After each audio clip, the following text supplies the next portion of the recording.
Friends, this is Bhavna here. Welcome to let's crack. तो कैसे हैं आप सब? आई होप आप सब अच्छे होंगे, तैयारी भी अच्छे से कर रहे होंगे। अब तो धीरे धीरे एग्जाम नजदीक आ रहा है ना। तो शादी का सीजन भी चल रहा है, बहुतों के यहाँ शादी भी होगी आस पड़ोस में। हमारे यहाँ भी डीजे बजता ही रहता है, कभी किसी के यहाँ शादी, कभी किसी के यहाँ। ठीक है, तो आज हम करने वाले हैं हिंदी की पेडागोजी। 2 क्लासेस हम कर चुके हैं। हिंदी पे इतना अच्छा रेस्पॉन्स आपका नहीं है, लेकिन मैं हिंदी कंप्लीट कराऊंगी, क्योंकि मैंने स्टार्टिंग में बोला है कि जो सब्जेक्ट मैं उठा रही हूँ वो मैं पूरा कराऊंगी, चाहे मुझे 2 दिन फालतू लग जाए, कितनी भी मेहनत करनी पड़े, लेकिन मैं कराऊंगी तो पूरा ही। ठीक है, बस आप लोग इतना कर दिया करें कि शेयर कर दिया करें, बस थोड़ी सी सपोर्ट हो जाएगा कि रेस्पॉन्स अच्छा मिल जाएगा, है ना। तो स्टार्ट करते हैं टॉपिक को। आज हम पढ़ने वाले हैं शिक्षण विधियां, व्याकरण विधि, बहुत सारी विधियां हम पढ़ेंगे, कुछ क्वेश्चंस मैंने रखे हैं। ठीक है, तो आज आपको एक अच्छी बात और बताऊंगी बाद में, है ना। तो स्टार्ट करते हैं टॉपिक को। व्याकरण विधि सबसे पहले फर्स्ट नंबर पे है व्याकरण विधि, यानी grammar method. Grammar method, grammar method की क्या आवश्यकता है? भाषा जो है अनुकरण द्वारा सीखी जाती है, यानी इमिटेशन से सीखी जाती है, लेकिन परंतु व्याकरण हेतु नियम चाहिए। अगर व्याकरण सीखनी है तो उसके लिए हमें रूल्स की जरूरत पड़ती है, नियम की जरूरत पड़ती है ना। तो व्याकरण ज्ञान से भाषा में कम अशुद्धियां होती हैं, कि अगर हम पूरा मेथड्स पूरे तरीके से पढ़ते हैं ग्रामर को, व्याकरण को, तो अशुद्धियां कम होती हैं, यानी गलतियां कम होती हैं, है ना। तो बिंदु पढ़ते हैं इसके ऊपर। भाषा के नियमों पर अत्यधिक बल दिया जाता है। इस मेथड में क्या होता है, रूल्स पे ज्यादा फोकस होता है, नियम पे ज्यादा ध्यान दिया जाता है। ठीक है, जिसके कारण भाषा का प्राकृतिक रूप से विकास नहीं हो पाता। जब रूल्स पे ही ध्यान दिया जाएगा तो भाई नेचुरल तो वो बचेगी नहीं, वो तो एक तरह से बुकिश नॉलेज हो जाएगी कि बस सारे नियम बता दिए, नियम के बाद सारी एक्सरसाइजेस करा दी, चाहे हिंदी ग्रामर हो चाहे इंग्लिश ग्रामर हो, है ना। तो क्या है, रूल्स पे ही बेस्ड है, सारे नियम बता दिए, पढ़ा दिया। ठीक है, तो एक तरह से बुकिश लैंग्वेज हो गई, तो उसमें प्राकृतिक तो कुछ नहीं बचा। प्राकृतिक तो वो होता है जो हम ज्यादा से ज्यादा यूज करते हैं, ठीक है, ज्यादा से ज्यादा प्रयोग करते हैं जिस भाषा का। नियमों के अत्यधिक अभ्यास के कारण कक्षा में नीरसता आना भी संभव है। और जब रूल्स ही पढ़ाएंगे, टीचर आई नु के चलो संज्ञा बताओ, संज्ञा क्या होती है, संज्ञा पढ़ा रही है, सर्वनाम पढ़ा रही है, उसे यूज करना बता नहीं रही है, तो बोर तो होंगे, क्लास में क्या है, नीरसता भी आएगी। इस पद्धति में क्या है, छात्र स्वयं सीखते हैं। ठीक है, तो ये हुई व्याकरण विधि। ठीक है, पूछ लेता है कभी कभार क्वेश्चन, ये इंपॉर्टेंट है। व्याकरण अनुवाद विधि, तो इसे क्या बोलेंगे इंग्लिश में, grammar translation method. Grammar translation method. अब मैं इंग्लिश में क्यों बता रही हूँ आपको, ये क्यों बताती हूँ ये भी मैं बताऊंगी आपको बाद में। एक बार कर लेते हैं सारे टॉपिक, जब क्वेश्चंस आएंगे तब बताऊंगी। यह विधि 19वीं शताब्दी के अंत तक परंपरागत ट्रेडिशनल और मान्य विधि के रूप में प्रचलित रही, यानी इसे ट्रेडिशनल मेथड यानी परंपरागत विधि के नाम से भी जाना जाता है और मान्य विधि के रूप में भी जाना जाता है। ठीक है, क्लासिकल लैंग्वेज, ट्रेडिशनल लैंग्वेज इसे ही बोला जाता है। किसे, व्याकरण अनुवाद विधि को, ग्रामर ट्रांसलेशन मेथड को। ठीक है, इसमें क्या है, व्याकरण और अनुवाद 2 विधियां एक साथ हैं भाई, ग्रामर भी है और ट्रांसलेशन भी है, यानी ग्रामर का भी यूज हो रहा है और ट्रांसलेशन का भी यूज हो रहा है, यानी साथ के साथ अनुवाद भी हो रहा है। ठीक है, इस विधि में क्या करते हैं, जो सेकंड लैंग्वेज पढ़ाई जाती है, जो टारगेट लैंग्वेज पढ़ाई जाती है, लेकिन यूज करी जाती है मातृभाषा यूज करके ही ग्रामर को पढ़ाया जाता है। ठीक है, इस विधि में बच्चे लक्ष्य भाषा पढ़ना सीखना तो सीख लेते हैं, परंतु बोलने के ज्यादा अवसर नहीं मिलते। ये इसका नेगेटिव फीडबैक है कि बच्चे ज्यादा बोल नहीं पाते हैं इसमें। ठीक है, लेकिन पढ़ना लिखना सीख लेते हैं। वो कैसे सीखते हैं, यूज करके। इस विधि में बच्चे की मातृभाषा में अनुवाद के माध्यम से लक्ष्य भाषा सिखाई जाती है। ये अच्छी बात है इसकी कि कैसे सिखाई जाती है, ये उसकी मदर टंग यूज करके, मातृभाषा को यूज करके सेकंड लैंग्वेज सिखाई जाती है, यानी साथ के साथ जो ट्रांसलेशन होता है वो कैसा होता है, मातृभाषा में। ठीक है, मातृभाषा के बेस पे ये सिखाई जाती है। ठीक है, टीचर्स जैसे पढ़ा रही है, इंग्लिश पढ़ा रही है, तो साथ के साथ हिंदी में ट्रांसलेशन करके भी बता रही है, मातृभाषा का क्या है, अनुवाद करके सिखा रही है। ठीक है, तो ये है व्याकरण अनुवाद विधि, ग्रामर ट्रांसलेशन मेथड। ग्रामर का साथ के साथ अनुवाद भी हो रहा है, मातृभाषा का भी यूज हो रहा है। ठीक है, आगे चलते हैं। फिर है डायरेक्ट मेथड, प्रत्यक्ष विधि। इसे मौखिक वार्तालाप विधि भी कहा जाता है, इन नाम से भी पूछ लेता है। ठीक है, इसे क्या कहा जाता है, मौखिक वार्तालाप विधि भी कहा जाता है। इस विधि में शिक्षार्थी की मातृभाषा की मध्यस्थता के साथ अन्य भाषा सिखाई जाती है, यानी मातृभाषा तो सभी के ही पास होती है, तो इसलिए सेकंड लैंग्वेज भी सीख जाता है बच्चा, ठीक है। लेकिन सेकंड लैंग्वेज इसमें मातृभाषा का यूज नहीं है बिल्कुल भी। इस विधि में बच्चे की मातृभाषा का प्रयोग नहीं किया जाता, बिल्कुल भी मातृभाषा का यूज नहीं किया जाता। केवल अगर इंग्लिश की क्लास है तो इंग्लिश पे ध्यान दिया जाएगा, हिंदी की क्लास है तो हिंदी ही यूज की जाएगी, यानी लक्ष्य भाषा को ही आधार मान के पढ़ाया जाता है, ठीक है। जो भी लक्ष्य भाषा है, हिंदी की क्लास है तो हिंदी ही यूज होगी, इंग्लिश की क्लास है तो इंग्लिश ही बोलेंगे सब, ठीक है। मातृभाषा का कोई प्रयोग नहीं किया जाता। बिना किसी मातृभाषा और व्याकरण के ज्ञान के द्वारा दूसरी भाषा सीखना, यानी कैसे सीखी जाती है, मातृभाषा का इसमें कोई यूज नहीं होता, कोई ग्रामर जो क्लास में चल रहा है बस वही पढ़ाया जाएगा, वही बोला जाएगा। हिंदी का चल रहा है तो हिंदी ही पढ़ाई जाएगी, इंग्लिश का पढ़ाया जा रहा है तो इंग्लिश ही बोली जाएगी, यानी सारा काम जो है इंग्लिश में ही होगा, ठीक है। तो ये है डायरेक्ट मेथड। आगे चलते हैं, फिर है अनुकरण विधि यानी इमिटेशन मेथड।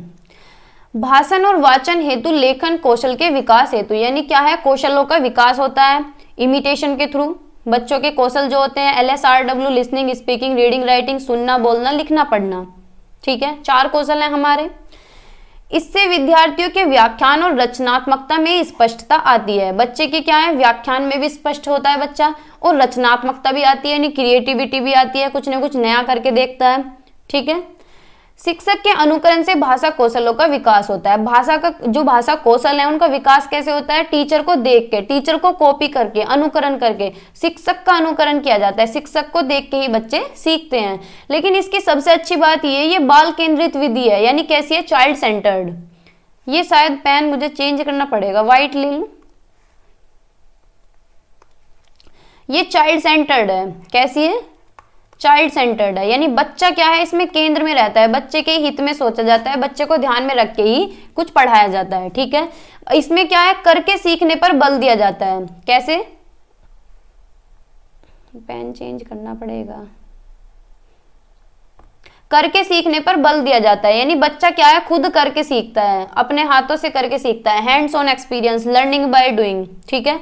तो बच्चा क्या है, करके सीखता है, तो करके सीखने पर बल दिया जाता है। प्राथमिक स्तर हेतु बुनियादी शिक्षा हेतु सर्वाधिक महत्वपूर्ण विधि है, यानी अगर प्राइमरी की बात की जाए, प्राइमरी या प्री प्राइमरी की बात की जाए, तो उसके लिए सबसे अच्छा मेथड है ये अनुकरण विधि, ठीक है। सबसे अच्छा तरीका है पढ़ाने का अनुकरण विधि। बच्चे को कैसे अनुकरण करके, बच्चा अनुकरण करके ही तो सीखता है। अब जैसे घर में मदर टंग सीखता है, मातृभाषा सीखता है, तो वो कैसे सीखता है, अनुकरण करके ही तो सीखता है। जो अर्जित करते हैं भाषा को वो अनुकरण से ही तो करते हैं। तो ये प्राइमरी के लिए बहुत अच्छी है, ठीक है। आगे चलते हैं, फिर है इकाई विधि, यूनिट मेथड। इस विधि का जन्म गेस्टाल्ट की धारणा पर हुआ है। इस विधि के जो प्रवर्तक हैं वो कौन है, मॉरिसन। कौन है, मॉरिसन ने दी है, ठीक है। मॉरिसन को माना जाता है इसके द्वारा ही शिक्षक दैनिक पाठ योजना का निर्माण करता है। इससे ही क्या करता है, टीचर जो डेली लेसन प्लानिंग या यूनिट प्लानिंग करता है इसी के द्वारा करता है। भाई क्लास में आने से पहले टीचर को प्लानिंग तो करनी पड़ती है कि मुझे क्लास में क्या पढ़ाना है। ऐसे ही थोड़ी ना जाएगा कि क्लास में कुछ भी जाके पढ़ा दिया। उसके लिए पहले प्लानिंग भी करनी होती है कि भाई क्या क्या मुझे टॉपिक पढ़ाने हैं, किस तरह पढ़ाने हैं, कौन कौन से पॉइंट मुझे रखने हैं, कौन कौन से मुझे छोड़ने हैं, ठीक है। तो ये क्या होती है, पाठ योजना, दैनिक पाठ योजना इसी के बेस पे होती है, ठीक है। यह विधि पूर्ण से अंश की ओर कार्य करती है, यानी टीचर जब भी कोई चैप्टर पढ़ाता है या टॉपिक पढ़ाता है तो पहले उसका ओवरव्यू देता है कि इस चैप्टर में ये चीजें हैं, आज हम ये चीजें पढ़ेंगे, फिर उसके बाद टॉपिक वाइज पढ़ाता है, यानी पूर्ण से अंश की तरफ जाता है, ठीक है। इसमें संपूर्ण विषय वस्तु को ध्यान में रखा जाता है, सारे जितना भी पढ़ा रहा है उसे ध्यान में रखा जाता है, और बच्चों को भी ध्यान में रखा जाता है कि किस तरह बच्चों को पढ़ाना है, ठीक है। यह एक मनोवैज्ञानिक विधि है जिसमें अधिगम प्रक्रिया व्यवस्थित होती है, यानी एक स्ट्रक्चर्ड होता है कि भाई इस टॉपिक के बाद मुझे ये टॉपिक पढ़ाना है, पूरे प्लानिंग के साथ पढ़ाता है टीचर। ऐसे नहीं है कि कुछ भी कहीं से उठा के पढ़ा दिया, ठीक है। ये छात्रों को स्वयं अध्ययन करने के लिए प्रेरित करती है। बच्चे क्या है, खुद से भी मोटिवेटेड रहते हैं काम करने के लिए, खुद से प्रेरित रहते हैं खुद करने के लिए, है ना। इसके माध्यम से बच्चों का व्यवहारिक ज्ञान एवं चिंतन कौशल का विकास होता है, व्यवहारिक का भी विकास होता है, व्यवहारिक ज्ञान का, और बच्चों की क्या है, थिंकिंग स्किल भी डेवलप होती है, यानी सोचने की शक्ति, चिंतन कौशल भी डेवलप होता है, उसका भी विकास होता रहता है, ठीक है। तो ये है इकाई विधि, ठीक है। फिर आगे चलते हैं। फिर है संप्रेषण परक विधि यानी कम्युनिकेटिव मेथड। मतलब नाम से ही पता चल रहा है, संप्रेषण यानी विचारों का आदान प्रदान। ठीक है, जो प्रत्यक्ष विधि है अगर उसकी शुद्धता को देखें, अगर उसे शुद्ध कर दिया जाए तो उससे बनती है संप्रेषण परक विधि। ठीक है, प्रत्यक्ष विधि यानी डायरेक्ट मेथड था। भाषा प्रयोग सीखने में ही भाषा की संरचना सीखना। इसमें क्या होता है, टीचर जैसे भी कोई चैप्टर पढ़ा रही है, जैसे हिंदी का चैप्टर पढ़ा रही है, पैसेज पढ़ा रही है, तो उसी में साथ के साथ बता रही है कि जो ये मोनू का नाम आया, मोनू क्या है, संज्ञा है। गीता का नाम आया, गीता क्या है, संज्ञा है। तो साथ के साथ टीचर क्या है, यूज भी करा रही है, बता भी रही है। ठीक है, तो क्या है, भाषा प्रयोग सीखने में ही भाषा की संरचना सीख लेते हैं बच्चे। ठीक है, यह स्वाभाविक रूप से भाषा के प्रयोग पर बल देती है, यानी साथ के साथ यूज करती रहती है, टीचर और बच्चों को बताती रहती है। ठीक है, संप्रेषण के माध्यम से भाषा सीखी जाती है। कैसे सीखी जाती है, कम्युनिकेशन से। जैसे कि मैं आपको हिंदी पढ़ा रही हूँ लेकिन मैं शुद्ध हिंदी थोड़ी बोल रही हूँ, मैं साथ के साथ बता रही हूँ कि भाई संप्रेषण क्या होता है, कम्युनिकेशन करना। ठीक है, तो मैं साथ के साथ इसकी इंग्लिश भी बताती जा रही हूँ। ठीक है, तो क्या है, संप्रेषण से सीखी जाती है। और कैसे सीखी जाती है, यूज करके। जितना ज्यादा यूज करते हैं उतना ज्यादा आ जाती है। ठीक है, तो ये है कम्युनिकेटिव मेथड।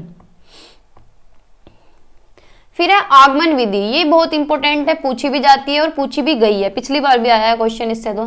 ठीक है, आगमन विधि यानी इंडक्टिव मेथड। इसमें कंफ्यूज भी रहते हैं कुछ बच्चे की आगमन निगमन में। भाई जो नियम से उदाहरण की तरफ जा रही है वो निगमन है, जो उदाहरण से नियम की तरफ जा रही है वो आगमन है।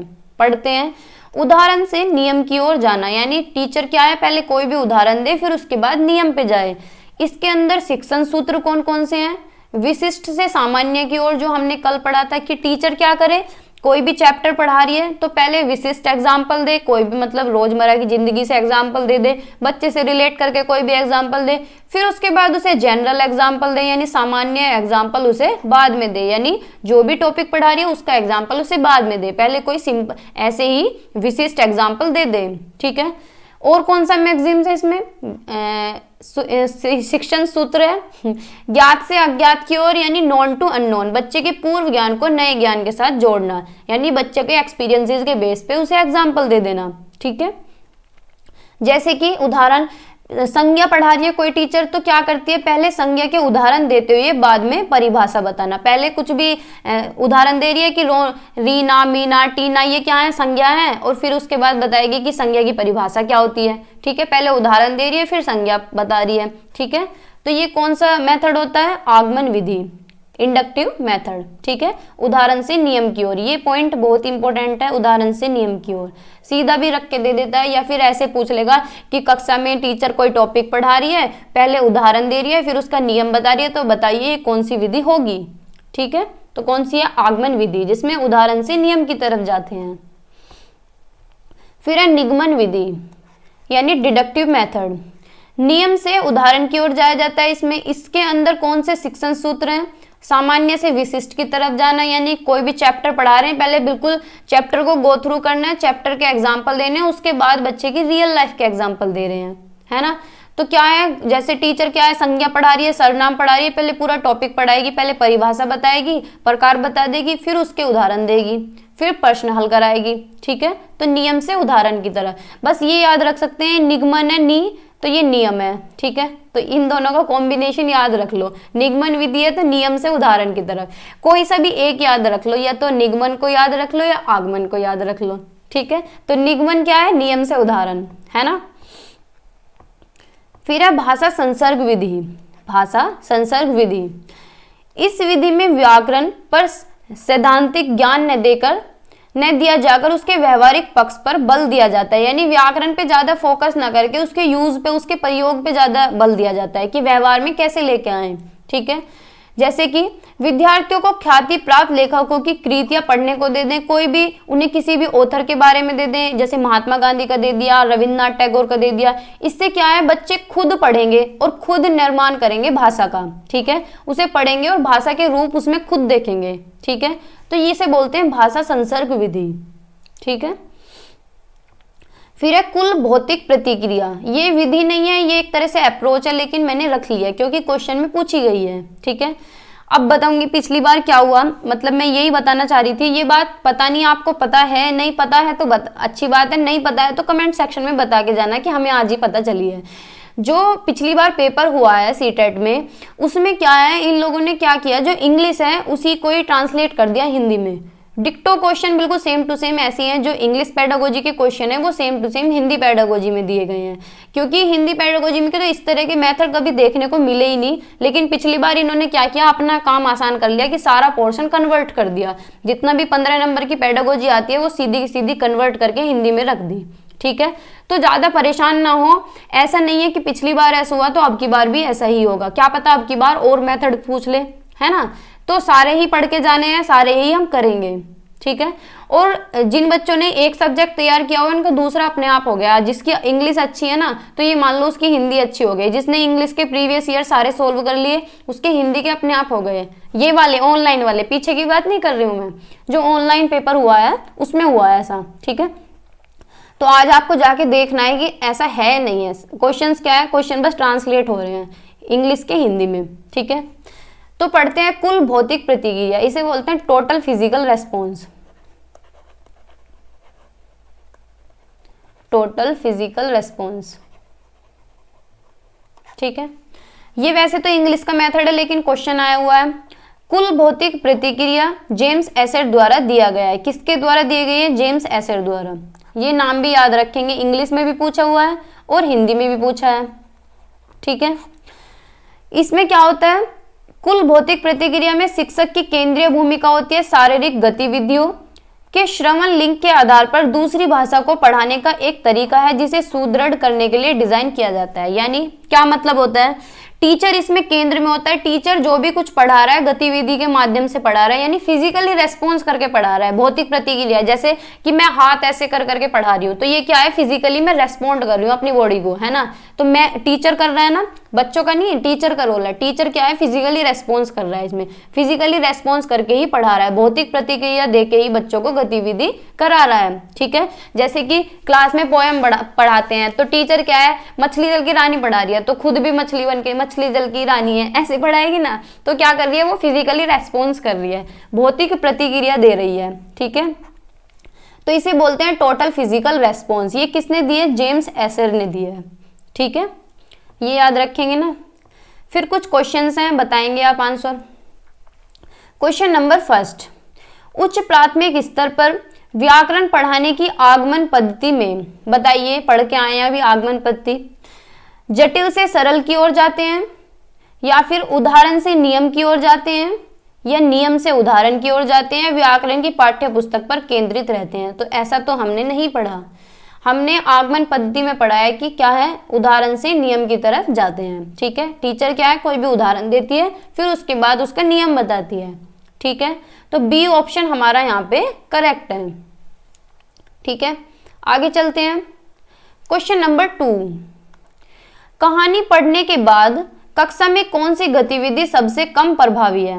कहानी पढ़ने के बाद ए ऑप्शन है कहानी को दोहराना, कि कहानी को दोबारा पढ़ो, याद कर लो उसे। कहानी को अंत परिवर्तित, कहानी का अंत परिवर्तित करना, यानी ये बात तो ठीक है कि लास्ट का जो पैराग्राफ है उसे क्या है, बच्चे या तो अपनी भाषा में बनाएं या फिर उसे परिवर्तित कर दें, तो ये तो ठीक है। कहानी को आगे बढ़ाना, कि कंटिन्यू रखें, चलो ये भी ठीक है। कहानी को अपने शब्दों में कहना, ये तो सबसे अच्छा पॉइंट होता है। अगर जहां भी ये पॉइंट है ना, तो इससे अच्छा बेस्ट कुछ नहीं हो सकता कि बच्चे क्या है, अपने शब्दों में कहानी को कह रहे हैं। टीचर क्या कह रही है कि इस कहानी को अपने शब्दों में लिखो या अपने शब्दों में बताओ, इस पर अपनी प्रतिक्रिया दो, अपने विचार दो, ये अच्छा होता है ऑप्शन। लेकिन इसमें क्या है, कम प्रभावी पूछा है, यानी एक तरीके से गलत ही पूछा है। तो इसमें क्या है, सबसे कम प्रभावी है कि कहानी को दोहराना। अगर दोहराने की बात है तो एक तरह से रटना हो गया कि रिपीटेशन कर रहे हैं, है ना। तो ए ऑप्शन हमारा यहाँ पे ठीक है, सबसे कम प्रभावी है, बाकी सारे ठीक है। और सबसे अच्छा ऑप्शन ये है कि कहानी को क्या है, अपने शब्दों में कहना। जहां बच्चा अपने शब्दों में कह रहा हो कहानी को, किसी भी चीज को, तो वो बहुत अच्छा होता है। ठीक है, आगे चलते हैं। क्वेश्चन नंबर 3, भाषा की कक्षा में बच्चों को किसी त्योहार विशेष के बारे में बताना है। आप क्या करेंगे, किसी पुस्तक से उसके बाहर के बारे में पढ़कर सुनाएंगे, मतलब कोई भी निबंध के बारे में किसी पुस्तक से पढ़ के सुनाएंगे, या फिर बच्चों को उस त्योहार के बारे में अपने अपने अनुभव सुनने के लिए कहेंगे, कि बच्चों से कहें कि भाई अपने आप तुम बताओ तुम्हारे घर में दिवाली पे क्या क्या होता है, तुम बताओ दिवाली पे क्या क्या होता है, बच्चों से सुनेंगे। या फिर उस त्योहार पर गृह कार्य के रूप में निबंध लिख कर लाने को कहेंगे, कि भाई घर से इसमें 50 शब्दों में 100 शब्दों में एक निबंध लिख के ले आना। तो गलत है ना ये मेथड। श्याम पट पर उस त्योहार विशेष के बारे में लिख देंगे, कि बोर्ड पे उतार देंगे कि भाई ये निबंध लिख दिया है मैंने 100 शब्दों का, इसे उतार लो अपनी कॉपी में। तो ये भी भैया गलत है, ठीक है। तो हमें इस तरह के ऑप्शंस को नहीं चुनना है। बच्चे जहाँ पे बच्चा एक्टिव है वो हम चुनेंगे, कि बच्चों को क्या है कहेंगे अपने अपने अनुभव बताइए, है ना। तो इससे अच्छा क्या होगा, बच्चे खुद बताएंगे हमारे घर में तो ऐसा होता है, पूजा होती है शाम के टाइम, सुबह के टाइम मम्मी जाती है पूजा करने के लिए, है ना। तो ये क्या है, ये अच्छा है, ठीक है। आगे चलते हैं। नेक्स्ट क्वेश्चन है क्वेश्चन नंबर 4। प्राथमिक स्तर पर भाषा शिक्षण के अंतर्गत बातचीत एक महत्वपूर्ण उपकरण है, क्यों? बातचीत करना एक अच्छा मेथड है, क्यों है? यह सीखने और सीखी गई बातों को सुदृढ़ बनाने का एक आधारभूत माध्यम है, कि भाई सीखना सिखाना तो होता है। जितना ज्यादा बच्चा डिस्कशन करेगा, जितनी ज्यादा बातचीत होंगी उतना ही बच्चा सीखेगा, है ना। तो उसकी समझ भी बढ़ेगी। बच्चों को बातचीत करना अच्छा लगता है, कि बच्चे बातों नहीं होते हैं बस उनसे बात करते रहें, तो वो ये उस तरह की बात नहीं है, ये है डिस्कशन पढ़ाई से रिलेटेड, है ना। बातचीत शिक्षण का अनिवार्य अंग है, तो ऐसा तो कुछ नहीं है कि शिक्षण में क्या है बातचीत ही हो, तो ये तो गलत है। हमारी पार्टी योजना में पहले से ही प्रस्तावित है, भाजपा पार्टी, ये गलत है। तो ए ऑप्शन बिल्कुल ठीक है। यह सीखने और सीखी गई बातों को सुदृढ़ बनाने का आधारभूत माध्यम है, यानी बातचीत से क्या है बच्चे ज्यादा सीखते हैं, ठीक है, एक्टिवली इन्वॉल्व होते हैं। तो ए ऑप्शन हमारा करेक्ट है। आगे चलते हैं। Question number 5। प्राथमिक स्तर पर एक अध्यापिका संज्ञा पढ़ाते समय पहले संज्ञा की परिभाषा बताती है, ठीक है, पहले परिभाषा बता रही है। देखो इस तरह से तो क्वेश्चन पूछता है कि पहले क्या है नियम बता रही है, उसके बाद उससे संबंधित उदाहरण दे रही है। अध्यापिका व्याकरण शिक्षण की कौन सी विधि अपनाती है, तो बताइए कौन सी विधि अपना रही है। प्रत्यक्ष विधि, डायरेक्ट मेथड यूज कर रही है, या सूत्र विधि यूज कर रही है, आगमन विधि या फिर निगमन विधि। तो हम पढ़ के आए थे नियम और नी से निगमन, यानी नियम से उदाहरण की तरफ। तो क्या है पहले संज्ञा के नियम परिभाषा बता रही है तो नियम ही हुआ, फिर उसके बाद उससे उदाहरण बता रही है तो निगमन विधि हुई ना। तो डी ऑप्शन हमारा करेक्ट है, ठीक है। आगे चलते हैं। Question number 6। तुम्हारे आसपास ऐसे कौन कौन से फूल हैं जिनकी बहुत तेज महक है? फूलों के नाम अपनी भाषा में लिखो। हिंदी भाषा के इन अभ्यासों का क्या उद्देश्य है, कि बच्चे से खुद से ही लिखवा रहे हैं। तो भाई अच्छी बात है, बच्चे तरह तरह के बच्चे हैं, अलग अलग बच्चे हैं, सब अपने अपने विचार लिखेंगे उसमें। तो पढ़ते हैं ऑप्शंस को। पाठ को अपने अनुभव संसार से जोड़ने के अवसर देना, सही बात है। और बहुभाषिकता को पोषित करना, कि भाई अलग अलग भाषा वाले बच्चे हैं तो वो भी बहुभाषिकता भी बढ़ेगी और उन्हें अवसर मिलेंगे अपने अपने विचार रखने के, है ना। बच्चों को भाषा की कक्षा में स्थान देते हुए यह जानना कि क्या वे अपनी भाषा में लिख सकते हैं, कि ये जानना कि भाई बच्चा कैपेबल है लिखने का या नहीं है, बच्चे को आता है नहीं है, तो ये गलत है। बच्चे को तो सब कुछ आता है भाई, बच्चा भगवान है। बच्चों को फूल और उनकी महक के बारे में विस्तृत जानकारी देना, कि भाई उन्हें बिल्कुल डिटेल में बता दें इसकी ऐसी महक होती है, ऐसा इसका रंग होता है, ये भी गलत है। जानकारी देने से अच्छा है कि बच्चे को लेके जाओ, दिखा के लाओ, ये रहा फूल, ये रहा इसका रंग, है ना। बच्चों से यह जानना कि कितने फूलों के नाम जानते हैं, नहीं बच्चे तो सब कुछ जानते हैं, नहीं बताएंगे भाई वे। तो ए ऑप्शन बिल्कुल ठीक है, जहां बच्चा एक्टिव है वो ऑप्शन हमारा ठीक है ना। कि बच्चों को क्या है उसके अनुभव को संसार से जोड़ेंगे, उन्हें अवसर मिलेंगे और बहुभाषिकता भी होगी कक्षा में, है ना। तो ए ऑप्शन करेक्ट है। आगे चलते हैं। Question number 7। कहानियां बच्चों के भाषा विकास में किस प्रकार सहायक हैं? यह बच्चों की कल्पना शक्ति, सृजनात्मकता और चिंतन को बढ़ावा देती हैं। भाई कहानियों से क्या है बच्चों की इमेजिनेशन बढ़ती है। जैसे घर पे क्या होता है, बच्चे रात में सोते नहीं है तो उन्हें कहानी सुना दो तो बीच बीच में कहते हैं जंगल का जो शेर था वो कहाँ चला गया, जो उसने लोमड़ी थी, लोमड़ी उसने देखी थी, वो कहाँ गई। तो ये क्या है, इमेजिनेशन है कि बच्चा सोचता रहता है कि भाई शेर ऐसे आया होगा चल के, है ना, ऐसा शेर होता होगा जैसे बुक में दिखता है ना। तो इससे क्या है, बच्चों की इमेजिनेशन बढ़ती है, वो नया नया सोचते हैं, कुछ ना कुछ क्रिएटिव सोचते हैं, सृजनात्मकता आती है उनके दिमाग में, और चिंतन को भी बढ़ावा मिलता है, यानी थिंकिंग भी डेवलप होती है उनकी तरह। बोलते हैं ऐसी एक और कहानी सुनाओ मौसी मम्मा, जो भी बोलते हैं बच्चे छोटे हैं ना। यह भाषिक नियम ही सिखाती है, तो बस कहानी से भाषा के नियम आ जाते हैं, तो ऐसा तो नहीं है। बच्चों के खाली समय का सदुपयोग करने में मदद करती है, कि खाली समय में कुछ नहीं है, कहानी सुनाओ, मजे करो। यह पाठ्य पुस्तक का सबसे महत्वपूर्ण हिस्सा है, तो ऐसा भी नहीं है ना।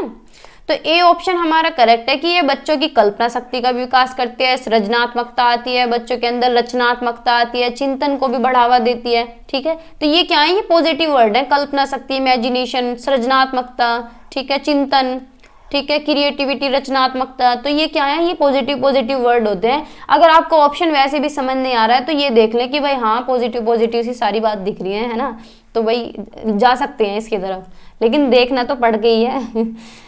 फिर है आगमन विधि से हम बढ़ते हैं, क्वेश्चन नंबर 8 है, आगमन विधि से हम बढ़ते हैं, किसकी तरफ जाते हैं। आगमन विधि में क्या होता है, भाषा से व्याकरण की ओर, या व्याकरण से भाषा की ओर, या नियम से उदाहरण की ओर, या उदाहरण से नियम की ओर।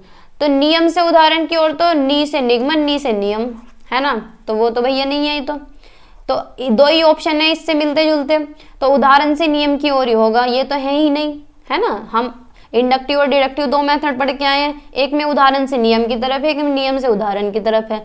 तो मैंने बताया नी से नियम, नी से निगमन, है ना, नियम से उदाहरण की तरफ, तो वो तो निगमन हो गई। तो उदाहरण से नियम है तो फिर है आगमन। ठीक है, तो डी ऑप्शन हमारा करेक्ट है। आगे चलते हैं, नेक्स्ट क्वेश्चन है, कुल भौतिक प्रतिक्रिया में किसकी केंद्रीय भूमिका होती है। अभी पीछे पढ़ के आए हैं तो आप लोग बताएंगे, शिक्षक की भूमिका होती है, या अभिभावक की भूमिका होती है, या परिवार की होती है, या फिर विद्यार्थी की होती है। तो बताइए क्या होगा ऑप्शन।